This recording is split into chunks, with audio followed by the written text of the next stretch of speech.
मैं गरिमा अग्रवाल आप सभी का वंदन करती हूँ, अभिनंदन करती हूँ। आज के इस वीडियो में हम आपके लिए भविष्य पुराण से लेकर आए हैं सूर्य सप्तमी पर सुनी जाने वाली सूर्य सप्तमी की कथा। सूर्य सप्तमी के दिन सूर्य देव को जल चढ़ाकर इस कथा को जरूर सुनना चाहिए।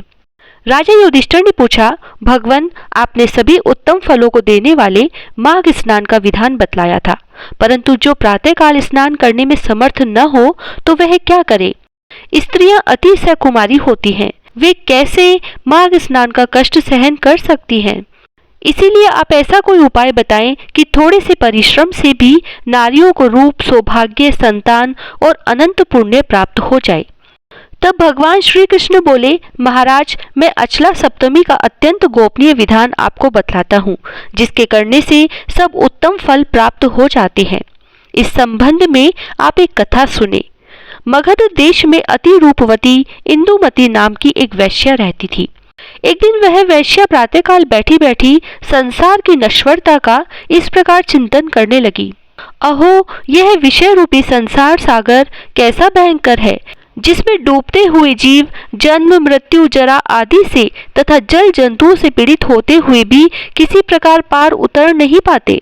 ब्रह्मा जी के द्वारा निर्मित यह प्राणी समुदाय अपने किए गए कर्म रूपी ईंधन से एवं काल रूपी अग्नि से दग्ध कर दिया जाता है। प्राणियों के जो धर्म, अर्थ, काम से रहित दिन व्यतीत होते हैं, फिर वे वापस कहाँ आते हैं?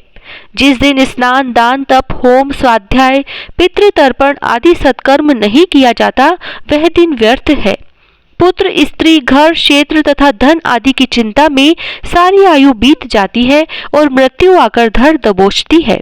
इस प्रकार कुछ निर्विण्ण, उद्विग्न होकर सोचती विचारती हुई वह इंदुमती वैश्या महर्षि वशिष्ठ के आश्रम में गई और उन्हें प्रणाम कर हाथ जोड़कर कहने लगी, महाराज मैंने न तो कभी कोई दान किया, न जप, तप, व्रत, उपवास आदि सत्कर्मों का अनुष्ठान किया, न शिव, विष्णु आदि किन्हीं देवताओं की आराधना की।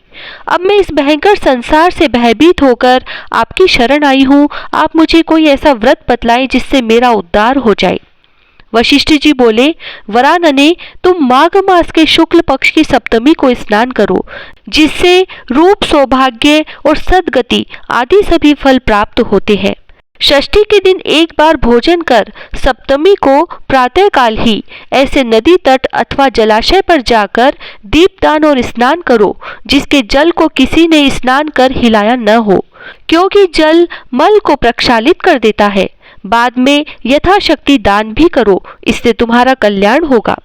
वशिष्ठ जी का ऐसा वचन सुनकर इंदुमती अपने घर वापस लौट आई और उनके द्वारा बताई गई विधि के अनुसार उसने स्नान, ध्यान आदि कर्मों को संपन्न किया।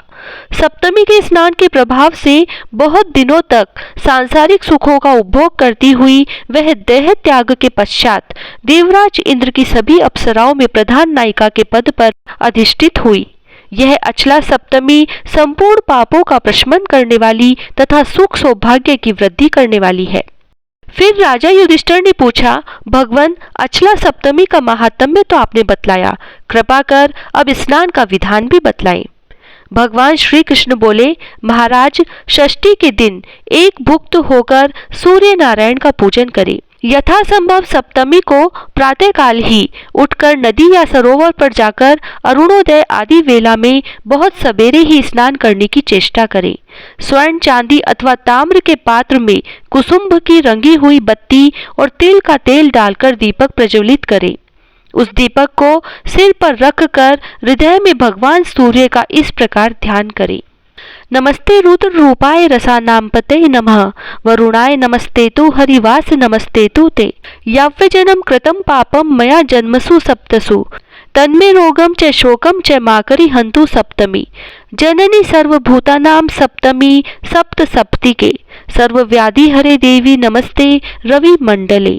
तदंतर दीपक को जल के ऊपर तैरा दें, फिर स्नान कर देवता और पितरों का तर्पण करें और चंदन से कर्णिका सहित अष्टदल कमल बनाएं। उस कमल के मध्य में शिव पार्वती की स्थापना कर प्रणव मंत्र से पूजा करें और पूर्वादि 8 दलों में क्रम से भानु, रवि, विवस्वान, भास्कर, सविता, अर्क, सहस्त्र किरण तथा सर्वात्मा का पूजन करें। इन नामों के आदि में ओमकार तथा अंत में नमः पद लगाएं, जैसे ओम भानवे नमः, ओम रवैये नमः इत्यादि। इस प्रकार पुष्प, धूप, दीप, नैवेद्य तथा वस्त्र आदि उपचारों से विधि पूर्वक भगवान सूर्य की पूजा कर स्व स्थानम गम्यताम यह कहकर विसर्जित कर दे। बाद में ताम्र अथवा मिट्टी के पात्र में गुड़ और घृत सहित तिल चूर्ण तथा स्वर्ण का ताल पत्राकार एक कान का आभूषण बनाकर पात्र में रख दे।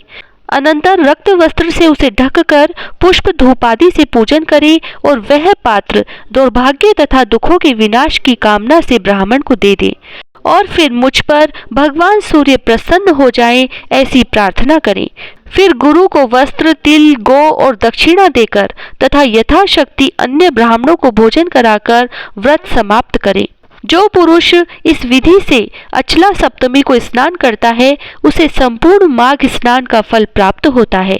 जो इस महात्म्य को भक्ति से कहेगा या सुनेगा तथा लोगों को इसका उपदेश करेगा वह उत्तम लोक को अवश्य प्राप्त करेगा। ओम सूर्याय नमः। जय श्री राधे।